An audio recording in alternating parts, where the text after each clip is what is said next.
This is a very, very big vertical screen. We've got the floating volume control dial here. So here's the inclinometer. You can use this if you'll be sleeping in the back. We've got Eco, Sport, Mud Ruts, Tow Haul, Sand, Slippery, and normal push button rear differential lock right up there. I'm Justin Pritchard. This is the Ford Expedition Max, and those are some of the things we'll be learning about in this video.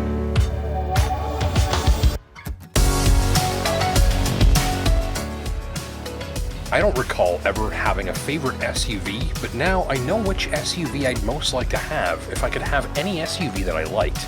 Let me tell you a story about the Ford Expedition Max. Over an extended test drive together, there were many moments where I fell in love with this machine. There were also a few moments where I wanted to yell at Max as well. Before long, I realized I appreciated this machine the most not while driving, but instead while it was parked for a few days. Eventually, I returned Max to her rightful owners, hoping very much that one day I'd have a Max of my own. An Expedition Max is a lengthy machine, basically a stretch version of the F-150 based Expedition upon which it's built. A foot of added length earns the Max badge on the tailgate, and cargo capacity behind the third seating row is increased considerably. It also turns this cruiser into a fantastic place for adults to sleep very comfortably during a camping trip, more on that later. My Expedition Max Platinum Tester got second row captain's chairs and a third row split bench, all of which flip and fold to create a flat surface in seconds. Literally, you press a button and all of the seats disappear. It goes from people mover to cargo van in 5 seconds or less, and what a massive cargo van it is. When rear seating is in use, clever cubbies and charge ports run alongside the outboard third row passengers. With their seats folded, these same provisions mean storage and organization and charging flank the cargo area. If you need to reach in and move something without climbing on board, the power deployable running boards give you a handy step. If you need to keep kids or pets contained but ventilated at the campsite, the rear tailgate glass opens separately of the door. Flip it up and it's a fun place for the family to sit down and eat lunch inside if it's raining. Beneath the rear cargo floor are additional covered cubbies and bins to help keep your gear properly stashed, out of sight and organized. Down below, a full-size spare bolted beneath the floor for an extra life if you get a flat or blowout while towing a trailer. That's pretty much a must-have for life in Northern Ontario, if you're using a machine like this one as intended. As a package, here's a vehicle with a long list of features that take the stress and work out of switching from one activity to the next. Max and I had a good time on the highway. Adaptive cruise control and lane keeping systems are as on the ball as they come, with smooth positional corrections that reduce driver workload without startling or intrusive adjustments. Interior noise levels are admirably hushed even at a good clip, and though truck-like by way of a rigid density apparent to the ride, most highway cruising sees drivers floating along in near silence from a commanding driving position, with a nicely calibrated set of assist features helping reduce their workload. Extra points for the vigorous massage seats, complete with heat and ventilation. These are a nice touch, but the sound of the various motors and air pumps that power the massage feature may prove too intrusive for your quietest moments at the wheel. So camera guy James, who has heard the exhaust sound of literally hundreds and hundreds of different vehicles. And of all the vehicles we ever shot, this one is the most whistly. The most whistly. That's the EcoBoost twin turbo engine you're hearing. Okay, well, it's whistling while it works. If there's one thing that I know, it's that my friend Jimmy Jones is watching this video somewhere, and Jimmy would be very disappointed if I didn't use a good camera to get you right up close for a better look at the graphics on these two screens here. So here you go, buddy. This is a very, very big vertical screen. Get you right up close in here for a better look at these graphics. And what you can see here, not a pixel in sight, very clean, very sharp, very easy to read. Good contrast with that black text on the white background too. We've got the floating volume control dial here, so that rotates over top of the screen. We push in there to turn everything off. And the way this is all animated, and the way that everything responds to you, and the way that it switches between one function and the next, makes it really easy to re-engage your phone if you have to. Instantly get to the settings, the functions, the features that you want. There's what Android Auto looks like in my case, using about the top half of the screen there. And again, some really, really sharp graphics. So as you're flicking through the different controls and menus and settings, watch how quickly this responds to my touch. Very, very easy to find what you're looking for.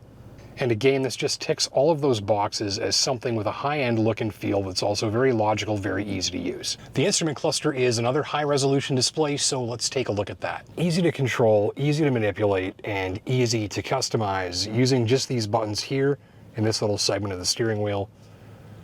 We click menu to bring up a list of different functions. We go up and down with these buttons here to select the one that we want. So here's the inclinometer. You can use this if you'll be sleeping in the back to help make sure that you're sitting on level ground for a good night's sleep. Using the drive mode dial here, we can twist this left or right to call up different drive modes. So we've got Eco, Sport, Mud Ruts, Tow Haul, Sand, Slippery, and Normal, which is your kind of one-size-fits-all driving mode. Important to note here too that as you're switching between the different drive modes, if there's a four-wheel drive shift required, it's going to complete that for you. You can see there 4x4 shift in progress. And of course, if you want to control the four-wheel drive system manually, we've got controls down here on the center console for that. Push button rear differential lock right up there. And the plus and minus here are to manually shift gears for that 10-speed automatic, if that's something you want to do. My first disappointment appeared on the highway as well, though equipped with advanced Blue Cruise for extended durations of hands-free driving on pre-qualified roadways. The system failed to work properly on my test drive. The standard adaptive cruise worked just fine, but even after prompting me to engage hands-free Blue Cruise, Max began warning me to get my hands back on the wheel after 10 seconds or so. A little digging reveals that some owners have reported trouble activating this next-level cruise control system. So if you're excited for Blue Cruise hands-free driving on the Expedition Maxi or considering, I'd advise you be sure it's working properly before accepting delivery of the vehicle. And although the well-calibrated highway drive and assists work to create a friendly, relaxing, and welcoming character that permeates the drive, the engine works to similar effect. Platinum models like my Tester, the 3.5-liter EcoBoost V6 generates 400 horsepower and 480 pounds of torque. Lower-grade models deliver slightly lower power output. In any configuration, this engine is a low-end torque expert. As a habit, I flipped Max into Eco mode at engine startup and began playing a game of how few revs do I need whenever accelerating. The answer is not many. Light-footed, mileage-first drivers will find little need to spin this V6 faster than 1500 revs in most city driving situations, perhaps a few hundred revs more on the highway. On my watch, careful use of the throttle in my well-broken-in Tester saw fuel consumption land at 13.3 liters per 100 clicks. That's not thrifty, but I did find it respectable given the size, torque output, and capability of this machine, provided that you use minimal revs and capitalize on that low-end pulling power. You'll hardly hear a peep from the engine room or feel a shift from the 10-speed transmission in the process. If you're a little patient with your acceleration and use Eco mode, I think you'll find the mileage to be highly reasonable given Max's heft. And when driven in no particular rush, I found it a wonderful place to sit back, socialize, relax, and watch hours of northern highways pass by out the giant windows. It's a relaxed drive with plenty of glass to take in the view and a very powerful engine that's happy to lug along efficiently at low revs.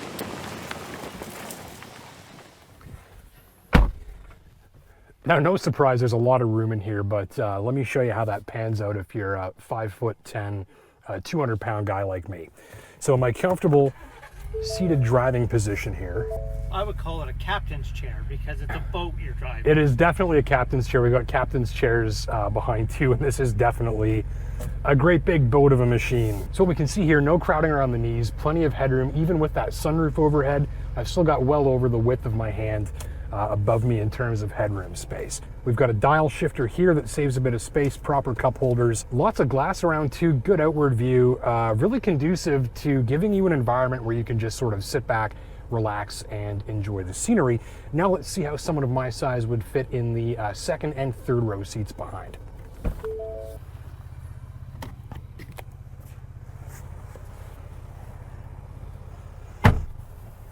I mean, you could put a couple of suitcases, backpack, tons of storage space on the floor here if you need it. So that's two captain's chairs up front, two captain's chairs in the middle row with a ton of space in between. Let's try that third row seat. Your side, so we can fold these down. Oh, there we go, that's how you do it. So we can either fold these down this way, fully flat. If we want to get in the back seat more easily, we just pull this latch. It's going to tip up and out of the way. Look at the size of this opening here. Some 3-row SUVs, you get about this much room. Here I can pretty much walk right through. So here is me, a full-sized adult. I can almost stand up in here, which is awesome. Here I am in the 3rd row. Now, I am jammed up a little closer to the ceiling, and I don't have the abundant knee room here. Just push this out of the way. One more stop. We're gonna go to the very back here for a sec. Now, you just saw me fit comfortably in the front row, comfortably in the middle row, and just about comfortably in the 3rd row. But even behind that, look at how much cargo space we still have behind those 3rd row seats. So 3 seating rows, tons of space in behind. Other thing to draw your attention to, storage underneath here. We've got a full-size spare under the vehicle, so this area is used for some additional storage. A little more here. Bins to keep your stuff out of sight. But I think the best trick is that this can go from a people hauler to a cargo van in just a couple of seconds at the press of a button. Check this out. This is how we control the seat position here. And when we want a cargo van, just push here and push here. And in about 5 seconds, the headrests fold down automatically, both seating rows disappear. And what you've got there is a fully flat cargo storage area and a great place to sleep if you're camping too. Ride quality in the backroads was a strong point from my test drive too, mostly. My rough road testing route includes several dozen kilometers of badly crumbling backroads which I use as a shake, rattle, and roll test for trucks and crossovers. On these surfaces, a lot of machines ride terribly and a few are not too bad. I appreciated Max's strong steering isolation, which results in near-nil levels of feedback from the road surface. That's an easier time keeping the vehicle pointed where I want it to go and less workload at the steering wheel. Body motions rarely become dramatic, though heavily undulating surfaces may require a little extra caution. Mostly, the machine feels tough and durable beneath the driver, much more truck-like than crossover-like in many regards. Still, while the suspension and interior panel noises are largely kept to a dull roar, drivers frequenting surfaces like these will likely find the backroads ride more impressive for its composure than its noise levels. Further, certain dips and bumps in the road can fling Max's backside into the air on suspension rebound, causing cargo in the rear to go airborne a moment if you don't keep your speed in check. One consistent gripe from my test drive also dealt with brake pedal feel. Max's brakes seem to require a very hearty stomp to engage maximum stopping power, leaving me wishing for a more eager and hair-trigger response at the top of the pedal's travel. The brakes perform well enough, but some drivers will wish for less pedal effort. Be sure to reposition the power-adjustable pedals for optimal leverage. After 1,600 kilometers of highway and backroads driving, I wished for a more energetic response from the brakes at times, but mostly found the Expedition Max a spacious setup with a peaceful drive, excellent driver assist features, solid ride comfort in the bush, and a fuel bill that should prove reasonable as four-wheel drives with a 9,000+ pound towing capacity go. By way of how most of its features and drive are calibrated, this hulking road lounge delivers a very effective invitation to relax. So if you're not a big fan of setting up tents, this makes a really, really good solution. Here's a look.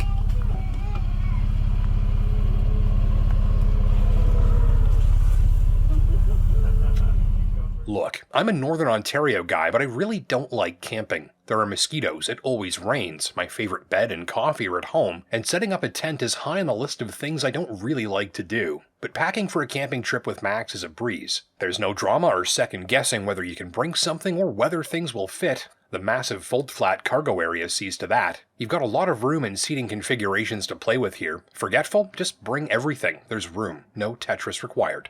Second, the Expedition Max makes a great place to sleep on a camping trip.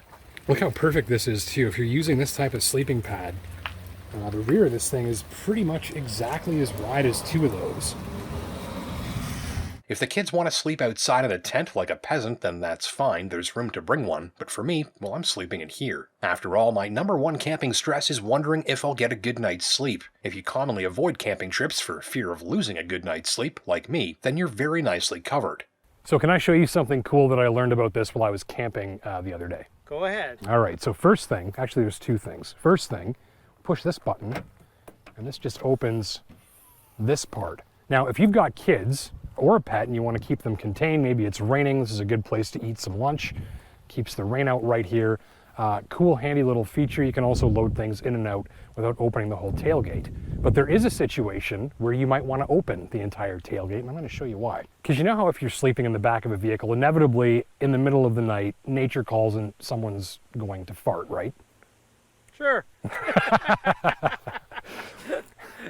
So in case you happen to be sleeping in the back of your SUV and somebody breaks wind at 3 in the morning, there's a really easy way to evacuate. I want to draw your attention to how big this tailgate is, because if you power open this after somebody cuts the cheese, the size of this tailgate means it's essentially wafting the entire air mass of the vehicle outside. So if the inevitable occurs, all you've got to do is take the remote, open it, and then just really quickly close it again.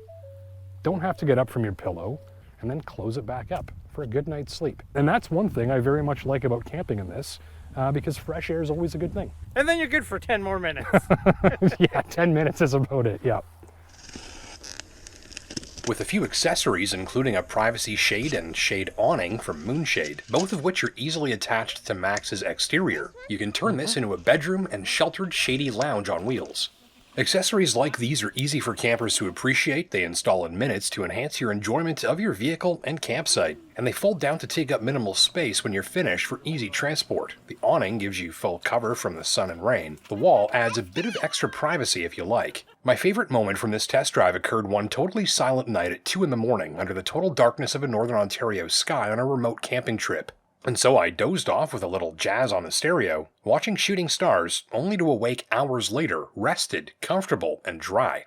So whether driving or camping with Max, I ultimately found a machine with few weaknesses and many strengths, and a combination of space, features, and thoughtful touches that serve up an effective invitation to relax and enjoy your surroundings, whatever those surroundings might be. The $90,000 ask for my tester is a big one, but shoppers after a tool to make life easier on the road and at the campsite will find a strong return on their investment. 2 final notes. First, if you've got a fairly standard-sized family canine like my boy Ghost here, you'll probably need to provide a helping hand for jumping in and out of the back. The elevated cargo load floor exceeds the jump-in height that we're comfortable with. So be sure to consider a ramp like this folding unit that I got from WeatherTech for safer boarding and exiting. Also, Headlight's impressed on my watch with a top-notch performance. As you're looking at this footage, remember that my cameras don't see in the dark as well as your naked eyes, so in real life the effect is much more impressive. I hope you'll get the gist of the lighting system performance from these shots. The light is bright white, widely spread up the road even into tree lines and culverts, and thickly covers the forward scenery for a confidence-inspiring nighttime drive. I enjoyed this setup for hundreds of kilometers of after-dark driving with no complaints.